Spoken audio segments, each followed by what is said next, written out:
The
information provided in this show is intended for educational and entertainment purposes only.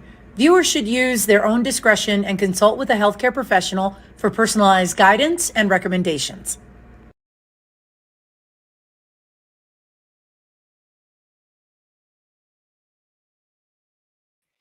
Welcome, everyone. You are watching The Health Revolution. I'm your host, Adriana Morrison, and we're so thrilled that you are joining us today. Don't forget that as we are spending time in this next hour, we've got some incredible show note and reference information at the bottom of your screen. So there is a tab for you to tap into that information. Keep that in mind. And for those of you who are brand new to us, just know that our show is definitely about engaging conversation, elevating health and wellness, and empowering transformation. And I got to tell you, as we are rounding things out for the year, I found myself excited about this, about our time today in our episode. This is something that we do need to be mindful of as we are taking into consideration our health.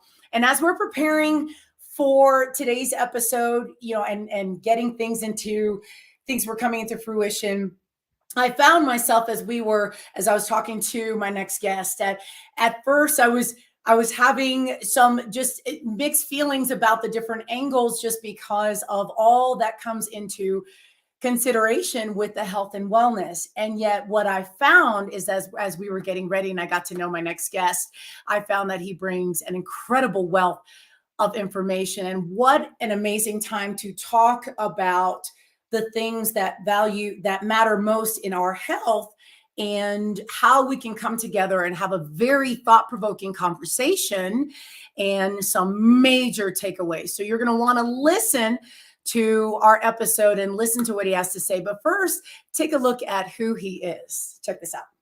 Meet Coach Bronson, otherwise known as Bronson Dant, a health and fitness powerhouse with over a decade of experience underneath his belt. He's not just a coach, he's a mentor and inspiration to countless women on their health journeys. He's conquered his own personal health journey, proving that age is just a number when it comes to fitness. His dedication goes beyond himself, citing how impactful his mother has been working alongside her and pushing her to new heights. He's authored the Ultimate Ketogenic Fitness Book, sharing his wisdom near and far. He's a dynamic speaker, spreading his message of health and wellness to eager listeners. Coach Bronson's mission is to be a true advocate for better health and a life well lived. Coach Bronson, welcome to the show. How are you? I'm doing fantastic. Can I hire you to do all my intros from now on? That's amazing. Well, I'm just edifying the types of gems that I know you're going to share. And, I got to tell you, as I said earlier, that I know that we're going to be talking about different angles that are important to understand and unpack. And so I wanted to be transparent and let viewers know that we are really tuning into quite the value here. So thank you for being on the show. No, thanks for having me. I'm really looking forward to this. I've been very expectant, waiting for the day for several weeks now. So this is good. Let's get it done. Yes, absolutely. So, of course, as you and I connected, I found that you are very much grounded in the health and wellness space. And tell us a little bit about your backstory and what got you to this point where you are today, and what were some of your beginnings?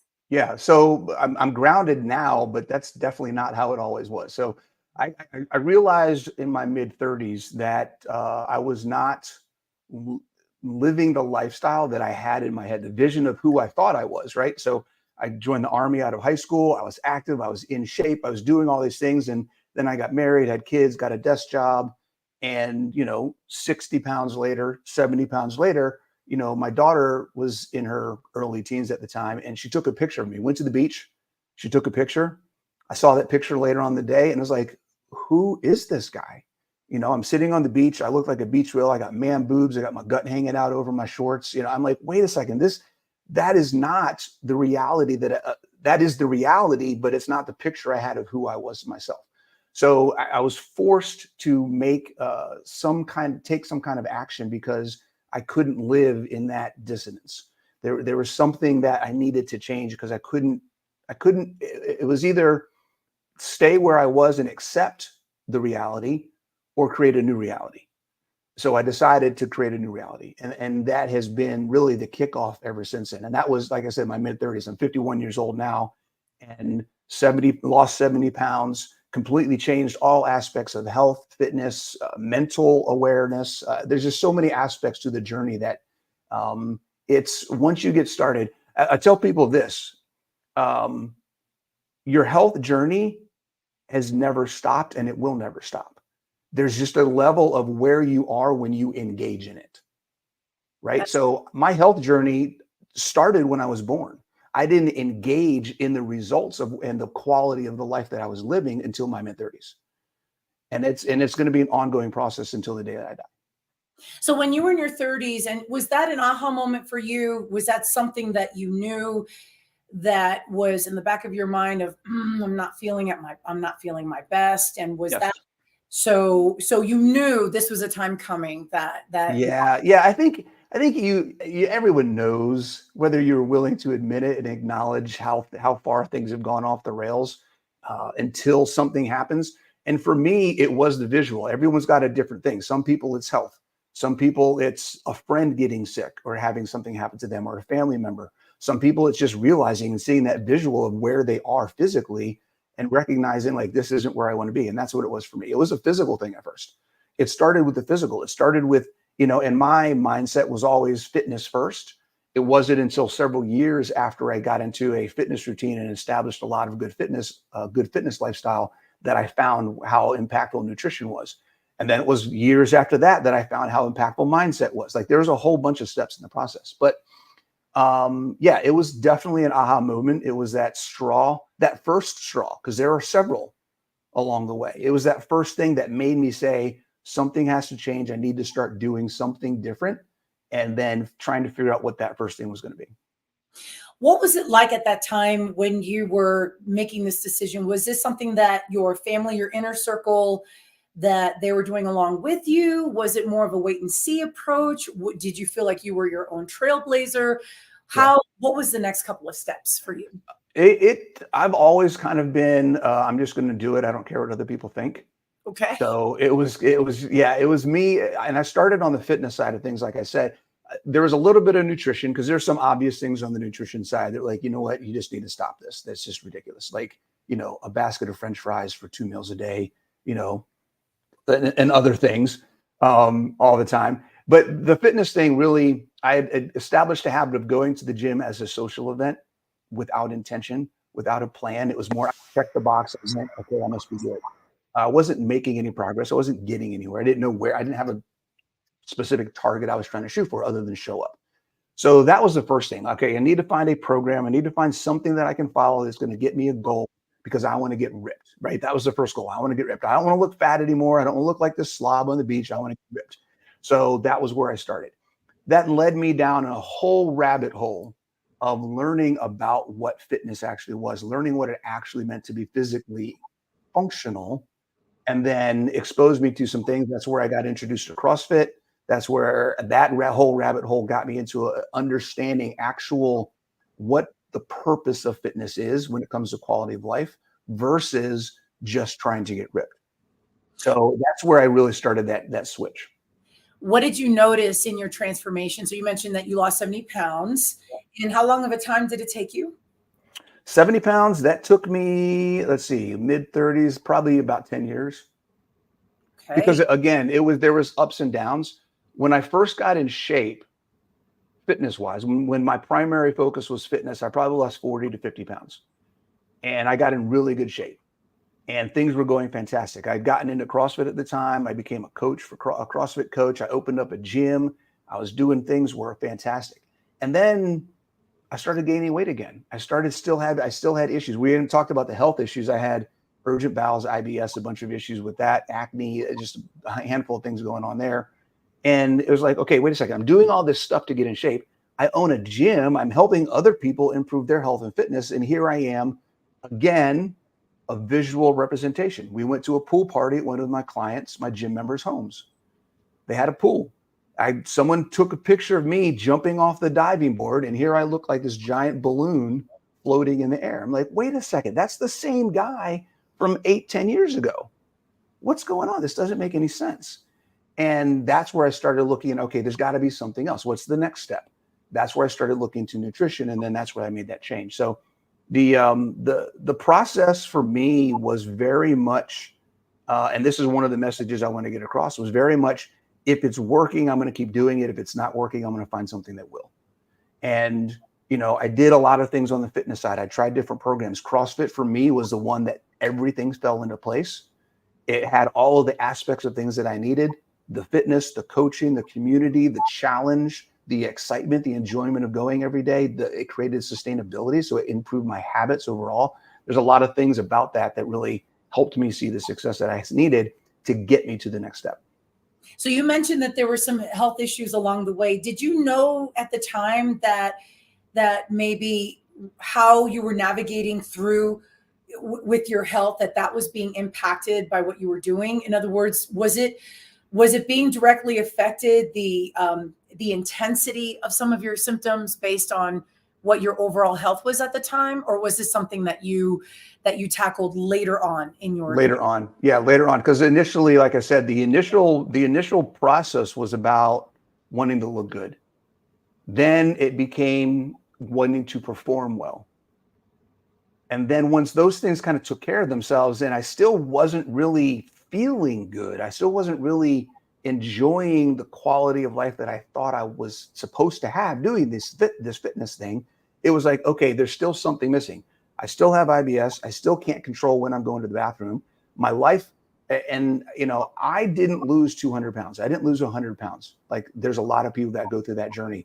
And when you talk to them, the amount of stress and the monkey that's on their back and the way that their life completely changes when they lose that weight is fantastic. For me, that was the stress of not knowing when and where I'm going to have to go to the bathroom, because it could happen any minute and I don't have a chance to say, I'll wait. That opportunity does not exist. So everything in my life was planned and focused and centered around where was the bathroom, how fast could I get there, and what was going on. Like, if I went on a trip, let's say I went on vacation for the weekend, I want to fly somewhere, go to the bathroom before you go to the airport. When you get to the airport, go. When you get through security, go. Before you get on the plane, go. When you get off the plane, go. Before you get out of baggage, before you get in the taxi to the hotel, go again. And not because you had to, but just in case you had to. In case there was something that you needed to take care of. When you get to the hotel, go. Before you go wherever you're visiting while you're there. Like, the amount of stress and planning and disruption to your quality of life by just that one issue, not having to deal with that anymore, I feel like I've lost 100, 150 pounds in just the stress and improving the quality of life. And I love that you use the word disruption, because that seems to be such an accurate description of what you were going through. Did your healthcare providers play any sort of role at that period of time, or no? Or did you find that you were having interesting conversations with your doctors and the like? Yeah, it's the story I hear with my clients and with people I talk to all the time. Let's try this, let's try that, take this medication, take that medication. But then the more I looked into the things that I'm being recommended and the stuff that I'm doing, the more I'm realizing, especially now that I've figured things out, 99% of all of the things that they told me to do would have just made it worse. You know, I'm literally, and here's another message we want to tell everybody. I'm literally doing, and of course, take this for your own. And I like what you said at the beginning. Okay. Do your own research, be discerning, do some critical thinking, try some things out, do your own reading. That's not just a disclaimer at the beginning of this video. That is actually a recommendation. Okay. You can't make a decision and move forward if you don't know why you're doing it in the first place and have an expectation of what it's supposed to do. So I'm going to say something, and I want everyone to take that and understand, go look at find your own solution. Everything that I've had to do to get where I am is the opposite of what all my medical advice was. 100%. So that is something that I want everyone to consider when they're looking for solutions to the issues that they're having. Now, is it partly because you didn't have the right healthcare provider, the right doctors in your corner, or do you feel like that there was a time that this was everywhere you were turning, this was the message that you were getting? Both. So the issue being that traditional institutionalized medicine, it's all going to be the same message. There are medical practitioners out there who do not follow that and who have a different point of view and a different method and principles that they follow and how they decide what things to recommend and what could potentially be the issue with somebody. They do exist and they are out there, but they're not the places that most people have access to or know readily where they can go to find those people. So kind of yes to both of those. Wow. So then as you're becoming your own advocate, Yep. You're using your voice more. Did you encounter any type of pushback as you okay. And then what was the dialogue like? Because I think this is something that's helping a lot of people lean in and maybe thinking, how do I talk to my doctor? They're not listening to me. Sure. Yeah. And it was even harder. So this is going back about 6 years when I really, and I'll be clear about a couple of things. My overall health improved by starting a fitness program. I lost body fat. I had improvements in my blood pressure. There were things that happened and things improved. The total picture of the health that I currently have did not happen until I combined the fitness and the nutrition. Okay. The health things that I was dealing with impacting my quality of life, which were different than the physical things that were impacting my quality of life, right? Physical things being injury, inability to do certain things, weakness, all those types of things.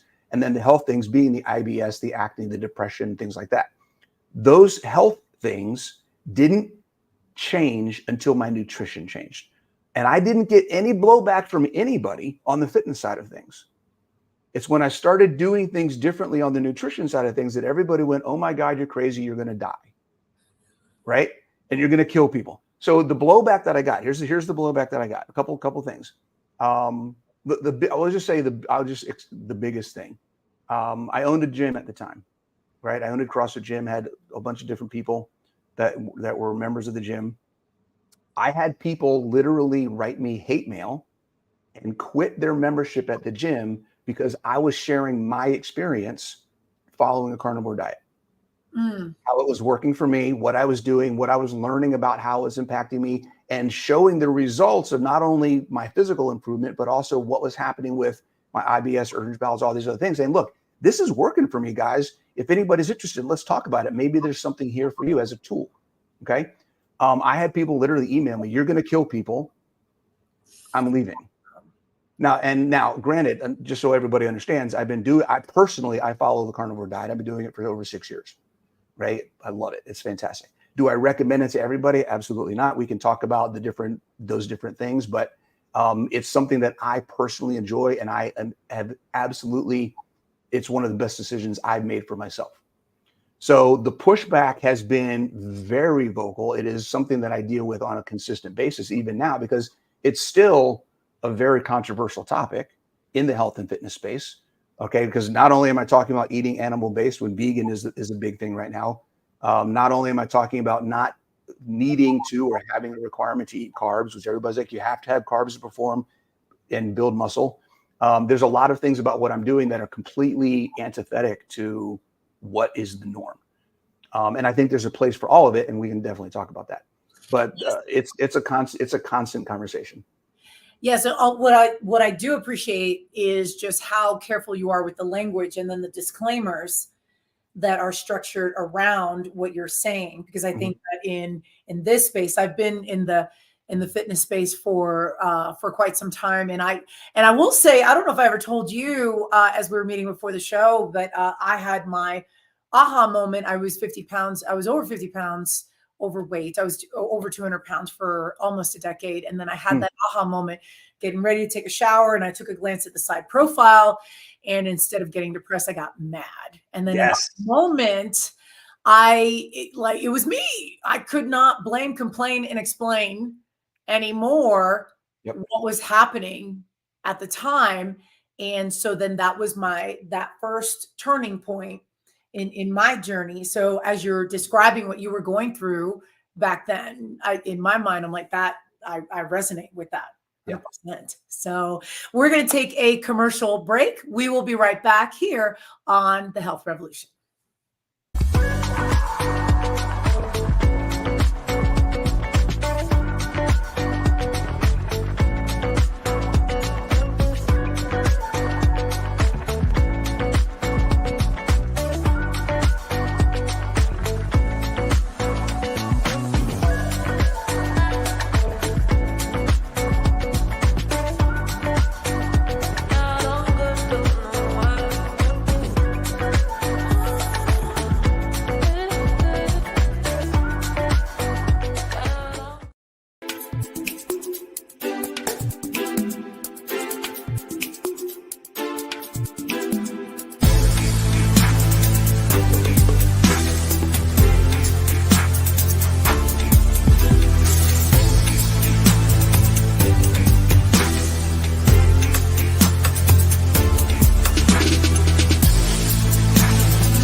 We're back here on The Health Revolution. Thanks for joining us, spending some quality time with Coach Bronson today. Quick word, thank you for our sponsor, Biomed IV, Colorado's only mobile IV therapy services.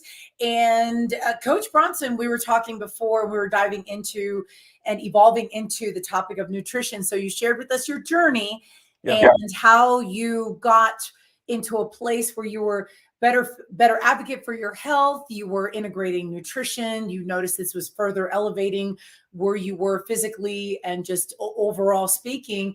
And then you started to talk a little bit about the carnivore diet and or your approach. And I love how we were starting to delve into the disclaimers that it's not in any way meant to say everyone must do this, but it was something that you were explaining your personal journey. Can you share a little bit more about some of your fitness revelations? And then I want to talk about your book. Okay. Yeah. So when we talk about nutrition, we talk about health, we talk about anything in the journey. Okay. One of the biggest concepts that I want to help people grasp, okay, is that principles beat protocols every single day. The understanding that we have and that we need to self-cultivate, because it's an education process. No one else can give you these answers. The understanding that we have about what works for the human body and what works for your specific scenario, goals, backgrounds, experience, issues, all those things, we have to understand why things are doing what they're doing.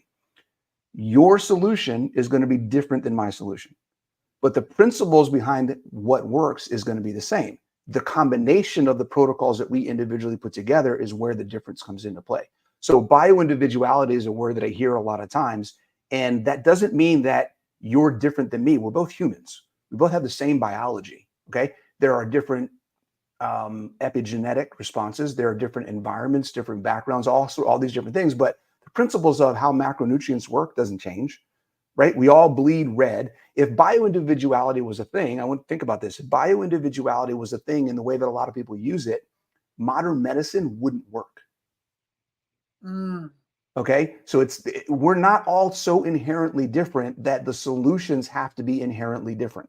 The principles need to be followed. And what are those principles? That's where a lot of people get stuck, right? So let's just talk about the nutrition side, since that's where we were kind of segueing into nutrition side. And there are four main aspects.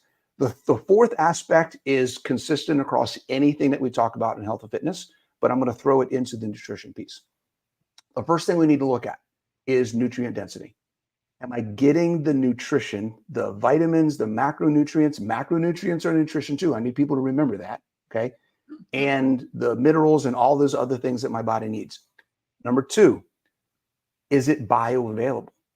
Am I getting it? Number one, is my body able to utilize it? Number two, okay? There's a lot of things that we eat that say fortified with and all these other different things. That doesn't, just because it's there doesn't mean your body can access it. True. And I can tell you for 99% of the food that you're eating, if it has a label telling you that it has all these vitamins in it, that you're not getting those vitamins into your body. Okay, that's another discussion. The third thing is satiety. We need to eat in such a way that our natural systems, the natural processes that we have in our body to control how much we're eating, are activated so that our control isn't here, it's inherent because it's supported by the food. Okay. The issue with, and the reason why everyone has to moderate and have self-control and you get guilt around not eating too much food is because the food that you're eating is chemically altered to make you eat more. Right. So if you're eating the right foods, the food itself will stimulate you to stop eating when you get enough nutrition that your body can use. See how the three of them go together. Okay, so putting those three things together is really the key. That should be the focus, the guiding principle when it comes to nutrition. If you can get as close to that target as possible, everything else is going to come into place. Okay, now there are a bunch of things on the spectrum from really far away to really close, and we'll talk about that in a second.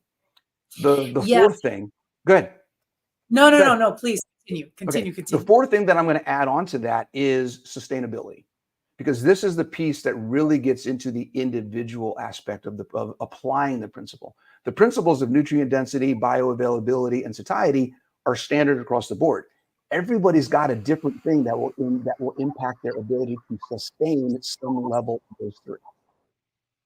Whether it's the experience they have, food, whether it's their mindset over what good nutrition is, whether it's the information that they have about what good nutrition is, whether it's a poor relationship with food, whether it's self-sabotaging habits of eating to cope with stress. There's all sorts of different things that go into the actual sustainability. So when we talk about that, then it's okay. This is the target. These three things, I'm in the center of the target along the spectrum of eating everything that is as far away from this target as possible to as close to the target as possible. Sustainability is one of the key factors along that line that will help you decide where you should be.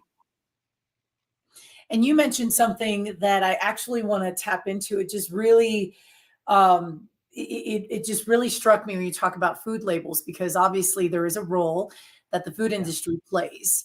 And yes, and a loaded question, Pandora's box. But I figure we could scratch the surface a little bit today. How would you describe, where do we split the hairs between self-responsibility, like how the choices that we're making for eating, and then victim of circumstance, where it's based on limitations in our environment, that say someone has to make, or what's happening with them right now? How do we split those hairs? That's a very complicated question. You knew that you're setting me up. That's a very complicated question. So let's talk about ideal world. Ideal world, you have access to anything that you want and you can choose the best choices every single time. Okay. In a non-ideal world, which is where most of us live, the first thing you have to do is educate yourself. what are good options versus options that are going to set you back. And I say good. I don't want to say good. I try to not use good and bad because there is no value to these choices. Okay. The choices are positive or negative. Okay. So that's one of the mindsets that will help each individual go through this process. Is the choice I'm about to make a net positive to my health or a net negative? But you have to have the knowledge of understanding what those choices are. So learning how to read labels, learning what the things in the labels are is a huge factor. Okay. And just to give a couple tips, right? If at all possible, eat as much food as possible that doesn't have a label, right? That's step number one. If you can make every choice that you could possibly make where you're eating something as close to its natural state in nature, that's a little redundant, but as close to its normal state in nature as you would get it, where it's unaltered, unprocessed, that's how you want to eat it. So that's step number one. Step number two, if it comes in a box, if it has seed oils, if it's processed, if it's enriched with something, it's because they broke it and then they're trying to market you into thinking they fixed it.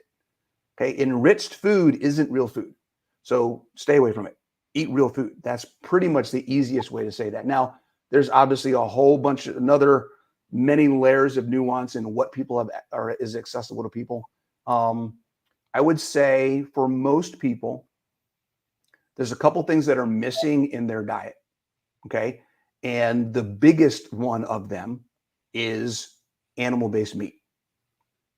If you can increase your protein content and get it from animal-based meat, I don't care the quality. You go out as people like, oh, it's got to be grass-fed, grass-finished, and blah. Get it. Eating the 5-pound roll of ground beef from Walmart that you get for $8 is going to be better for you than anything else you get from Walmart in a box.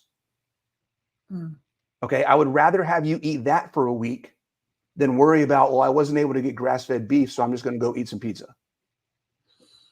Okay, so thinking about those types of things is really, but you got to educate yourself about it first.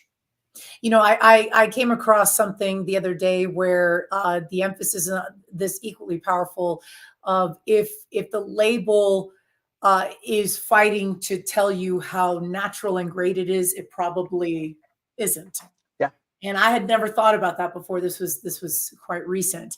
But yeah, no, I wanted to get your take on that. I want for us to touch on your book, and I have my copy here. Hey, you got a copy. All right, cool. I did. I do my homework. And so we'll bring up the slide here. The Ultimate Ketogenic Fitness Book, a complete guide to optimizing keto for better quality of life. So obviously you're an author. Tell us a little bit about this book. And I do want to go into a couple excerpts if we can. So Sure, take it away. sure. Yeah. So this was really, I had a mentor when I owned my gym many years ago who told me that the best way to write a book is to start a blog. So I started a blog 10 plus years ago. And a lot of the stuff that's in here, obviously there's been updates based on my experience and education and knowledge, but a lot of the stuff that's in here is really stuff that I learned over 10, 12 years of being a coach, owning a gym, helping people. And it's based on, there's a lot of science and I got a lot of references in there, but most of what's in this book is what I have seen work in people that I sit with every single day. So it's about what is actually working for everyday people. And it's really going to segue, we'll talk about this as well. It's going to segue into what's coming next. There's another book coming that is more about the principles behind why this stuff is all working. But this book is a combination of the three main areas that I think everybody needs to focus on. And that's mindset first, right? You got to have your mind right in order to make the decisions and to build the habits. Then fitness and nutrition, which a lot of people think, well, 6-packs are made in the kitchen. That's great. Quality of life is made in the gym. Okay, you've got to have both. They are sides of the same coin. We're talking about how well you live your life, and who cares if you have 8% body fat if you can't go play with your grandkids on the weekend, right? That's what this is about. So that's kind of what this whole book is all about. And so when you say ketogenic fitness, tell us a little bit about how what this means in terms of your approach, because obviously when we're talking, you know, you do favor the keto approach, Talk a little bit about just the finer points Yeah. of that. Of the ketogenic diet. Okay, so this is the meat of what we're talking about, I guess. The ketogenic diet, even within the ketogenic space, and this is something for me, right? I have a background as an engineer. I'm very keen on the definitions of words and how things are used and the correct application of concepts and principles. Even within the ketogenic community, there's a lot of terminology and there's a lot of information that is thrown around incorrectly. Now, I'm not going to be, completely conceited and say I have the answer to everything, but I do think that there is some clarification that I've seen work in other people. When I explain this to them, they go, "Oh my gosh, that makes so much sense," And we're going to get into that a little bit. The first thing I want everyone to understand about the ketogenic diet, the success of the ketogenic diet is not about eating a crap ton of fat and having high ketone levels. That is not where the success of the ketogenic diet comes from. The success of the ketogenic diet comes from doing the same thing that anybody can do, whether they go ketogenic or not. Okay. And that is cutting out the crap. Okay. The thing about the ketogenic diet is that when you do the ketogenic diet properly, air quotes, okay, and for me, properly is whole foods, animal-based. That's it. Whole foods, animal-based. Most of your protein comes from animal sources. Everything else that you want to have on top of that is coming from natural sources, nothing processed. No seed oils, no alcohol, okay? No processed food, nothing that comes with a label. If you do that, then we're going to do what I talked about before. The food is going to support your nutrition density. It's going to support your bioavailability. It's going to keep you from overeating naturally, right? And you're going to be able to sustain much more easily in a ketogenic diet than, say, a carnivore diet. A lot of people, I work with a lot of clients who they're like, I couldn't do what you do. I couldn't just eat meat and eggs every day. I need to have some potatoes or some Brussels sprouts or some broccoli or whatever some carrots, whatever other things that they want to have, some eggplant, different things. And it's like, just so that I have that variety. I'm like, okay, great. Have a blast. Okay. Is it working? Go ahead. Just to clarify, do you eat meat and eggs every single day? Yes. Okay. Yes. I average no less than 6 eggs a day, probably on the order of 10, at least 10 a day is my average. That's a lot. And I do between 1.5 pounds to 2 pounds of meat, whether it's lamb or ground beef or chicken or something like that as well. So I eat a lot of food. I eat a lot. It's fun. I love it. Now, as you're talking with those who you're working with, what are you noticing as they're just getting curious about keto? I do want to talk about certain experts in your book, but what are some of the findings that you've noticed? The satiety. So a lot of people don't know what it means to be hungry and don't know what it means to be full. When they move to a whole foods ketogenic diet, those things tend to shift and they start realizing when they are actually hungry versus bored and wanting to eat something. They start realizing, hey, I've eaten enough. I don't need to eat any more today. And then we get into where there's this natural ebb and flow where they can have a better self-regulation of the food intake. So it isn't so much a matter all the time. I like to start people with measuring and tracking. That doesn't last forever. I don't think anyone should live by their macro calculator. Okay. But a lot of people need that to get started so they can start educating themselves on what they're eating and how it's affecting how they feel and what's going on with their performance and health and everything else. So that's a place to start, but I don't think anyone should live there. Good. No, go ahead. I'm sorry. I was going to say, and then the other thing is, again, the understanding that the ketogenic diet isn't about eating a ton of fat. The ketogenic diet is about not eating a bunch of crap and eating the things that your body actually needs. And this is one of the biggest conversations that bleeds over out of the ketogenic space, but it bleeds out into general health and fitness. We talk about calories and ratios of calories and getting this percentage from carbs and this percent. All of that stuff is bogus. Okay. The idea of what nutrition is the materials that your body needs to function. So what percent of one material versus that in relation to another material is completely irrelevant. My body needs a certain amount of protein in order to utilize protein effectively and do what it needs to do in my body. My body needs a certain amount of fat in order to utilize fat and have it do it. It's like if I take my car and I go to the mechanic, Okay, this is my favorite analogy for this. And I tell him, hey, could you do me a favor? Could you put in 60% gas and 40% oil? He's going to look at me like, what are you talking about? Your car needs 17 gallons of gas and 6 quarts of oil. Well, yeah, I know, but I need a percentage. Well, he's going to look at, what good is that going to do? Right? The minute you start tying the nutrient intake of one macronutrient to the percentage in relationship of that of another macronutrient, you are automatically undernutrition in one and overnutrition in another. Now, would the same thing apply for someone who places heavily emphasis on calorie deficit? Yes, okay. Absolutely. When we talk about calorie deficit, I don't like to use the word calorie deficit. Okay, so because for me, I think the focus on calories, we're going to get into a whole bunch of stuff now. The focus on calories is, I think, a little bit of a red herring. Going back to the car analogy, calories are like miles per gallon. I can get different miles per gallon based on the type of fuel that I put in, even though it's the same amount of fuel. I can get different miles per gallon based on the way I'm driving my car in the city versus on the highway, even though it's the same amount of fuel.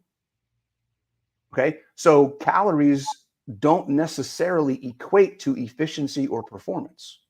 And that's where we talk about macronutrients. I like to look at functional nutrition or fuel nutrition. Okay, and there's a crossover. Most of the fuel that we need comes from the fat. Most of the function that we need comes from the protein. We need them both because there's a tie-in where you can't get one efficiently without the other, right? Every meal should have a certain amount of fat. Every meal should have a certain amount of protein because they rely on each other. But for calorie deficit, the common thread is managing your fuel, which would be fat, okay, as a substrate in and of itself. So I go by grams of fat. How much fat are you actually taking in? I'm using myself as an example. If I average in a week between 165 to 175 grams of fat per day, I will start to put on body fat. If I stay below 140 a week per day, then I will start to lose body fat. So 140 to 155, 160, somewhere in that range is what I call my threshold. That is my fat intake threshold where I can maintain without moving in either direction. This is fascinating. I like how you're phrasing this. We're going to continue. We're going to take a quick commercial break. We'll be right back after this. Thank you so much for watching The Health Revolution. Our show is growing, and it's all thanks to viewers like you. No matter how you found us, please hit the subscribe button so we can stay connected and continue to deliver amazing content to you.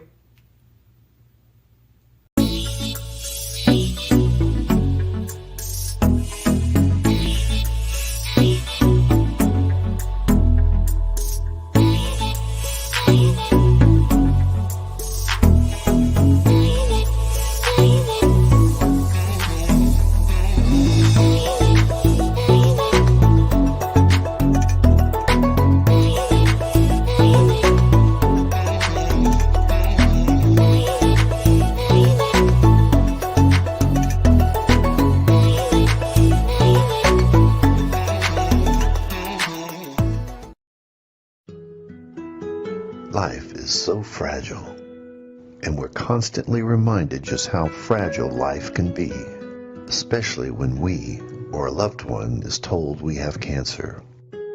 Cancer survivor myself, I can tell you, we still feel very alone in this journey. There's a study that's been shown that patients who are socially isolated have a worse prognosis, have a worse outcome than patients who are socially interconnected. Buddies for Life is a non-profit cancer support group for those whose life has been impacted by cancer. Humor, hope, heart, and hugs. Humor, hope, heart, hugs, and a whole lot of love.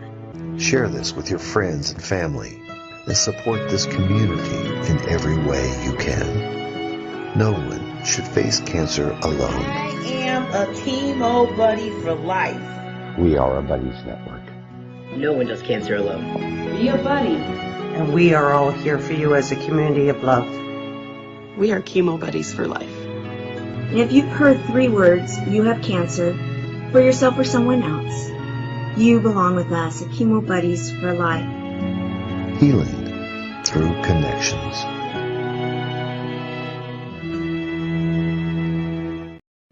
We're back here on the Health Revolution in the middle of a fascinating conversation with my guest, Coach Bronson.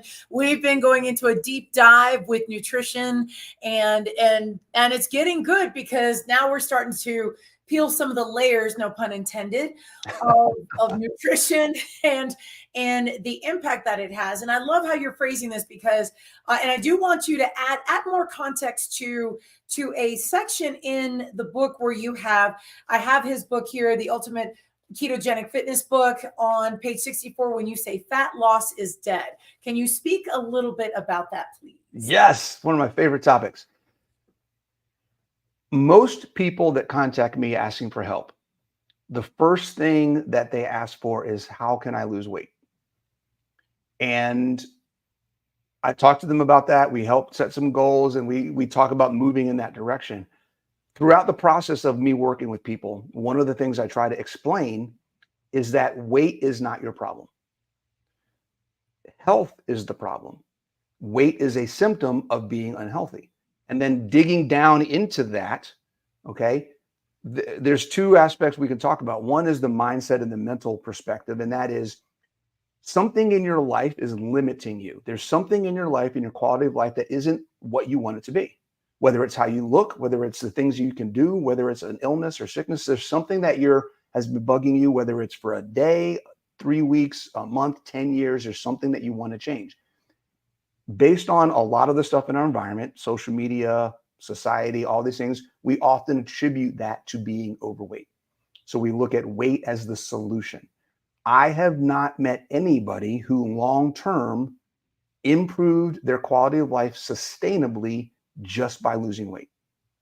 You can make a difference and you can see some improvements, but you still have other things to take, right? There's still improvements that you need to make. Just like myself, I made improvements. I lost 40, 50 pounds, got in shape, but I still had to do more to lose the final 30, 40, or the 20, 30 pounds to get to that 70. I still had to do more in order to get to a point where I'm physically free and everything in my life experience is my choice. I don't have a limitation. That's the goal. Okay. So that's the first thing to understand. Losing weight isn't the goal. Losing weight is a process that happens when you start working to the real goal, which is improving your quality of life. What is quality of life? Quality of life is health.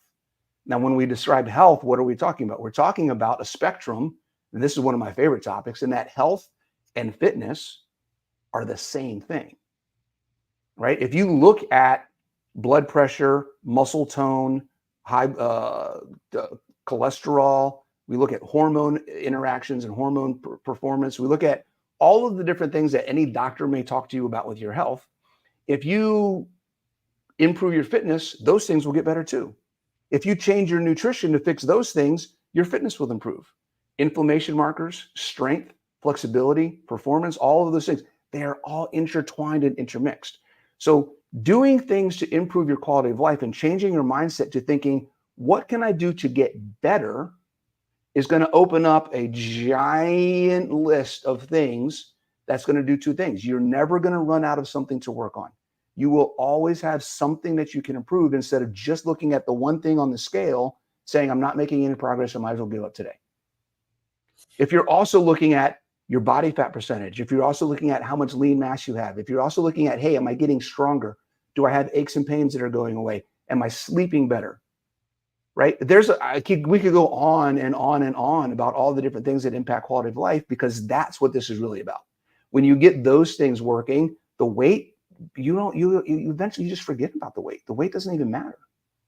You know, you brought up an incredible point, and it reminded me of that pivotal moment where I had to take action. And looking back, for me, I had used the choices that I was reaching for at the time as a coping mechanism for things that I was not addressing in my life. At the time, I didn't raise the bar, and self-care was not a thing. And I was just finding the least amount of discomfort out of my comfort zone. So I was edifying that just excessively to the point where I was not healthy. But then it's true in how you're saying how this integrates throughout your entire your entire life for sure. Yeah. I want to pay homage to your mom. You had in talking to you, I learned that that she was an impactful role in your journey. Can you tell us a little bit about that? Yes, my mom was my first client. When I started my first personal client. So I started coaching, was interning at a gym for a while, decided to open up my own gym. She wanted to do something to support her son who's opening this gym. So she started working with, she wasn't ready to join the gym, work out with other people, do classes. Like, I don't know what I'm doing. I don't want to embarrass myself. So we did personal training one-on-one for a while. And I think she was 59 or 60 at the time that we started. And she joined the gym, got into it, started realizing I actually love this stuff. It was a CrossFit gym. She got to a point where at 60 plus years old, she would get mad if she came into the gym and we weren't deadlifting today. Like, what's the workout today? Well, we're not deadlifting today. Oh, come on. Can we deadlift instead? That's her mentality. We still talk today. She just turned 69 early this year. I talked to her last week and she's like, hey, because she recently had a health issue. So she's getting over that, recovering, getting her strength back, things like that. And she's like, hey, I deadlifted 125 pounds the other day, or she squatted 125 pounds.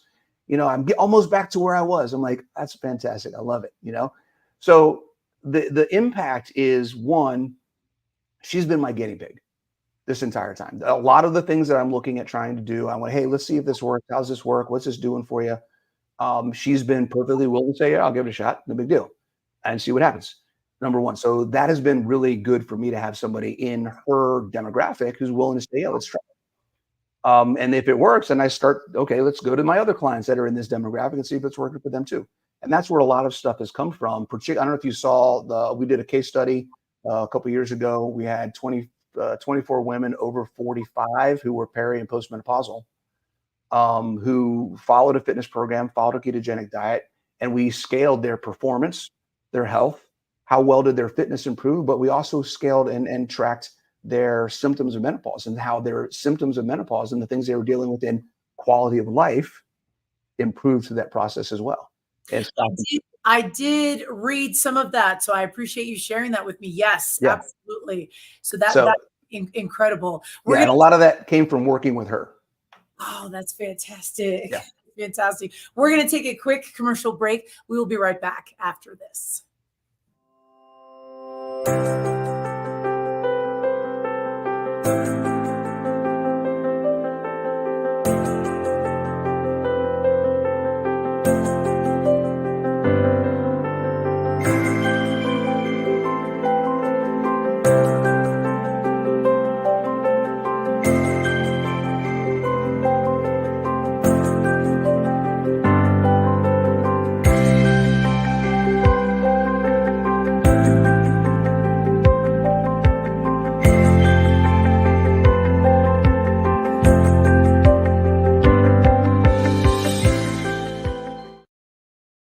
Hi there, I'm Dan Hafner. I'm the host of the show Tech Bites with Dan Hafner. Join me live every Wednesday at 7 p.m. Eastern, 4 p.m. Pacific on the Achieve TV network for the latest technology and business news and advice. Join me right here on E360 TV.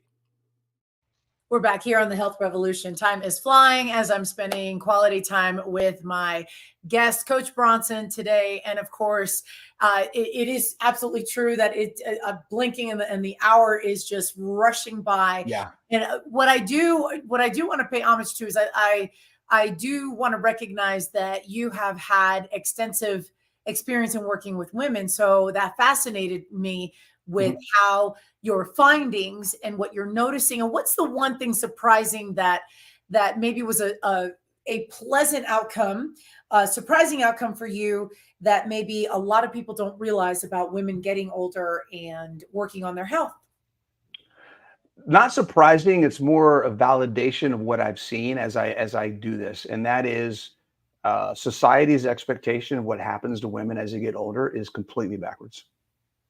The expectation based on the norm is not common or natural. So just because you're going through menopause, just because you're at 50 or 60, it doesn't mean that things automatically just start going to crap. Okay. If you don't use it, you will lose it. And not for me, but for most of my clients, the pleasant surprise, and this is what most everybody I work with, it comes to me at some point and says is, I didn't think I could do this. I'm doing more than I ever thought I could. The realization, and this is what keeps me going, is watching the light bulbs go off in my clients' eyes when they realize they can do more than they ever thought possible, just being given the encouragement and the permission to try. And that is, I think, the biggest, most impactful thing for me. That's incredible. I know we're running out of time. Real quickly, where can viewers find you, and what do you have going on in terms of the near future? Yeah, so people can get me, and everywhere on the social and the internet is Coach Bronson. So Instagram is coach.bronson, or Coach Bronson on Instagram, Coach Bronson on YouTube. My website is coachbronson.com. So that's pretty much where you'll find me. Things coming up, I actually am in almost the final rounds of editing on another book, which is going to focus on what we talked about today, principles over protocols. It's going to be about how to look at why things are working and how to put the puzzles together for yourself by educating yourself and experimenting on your own results.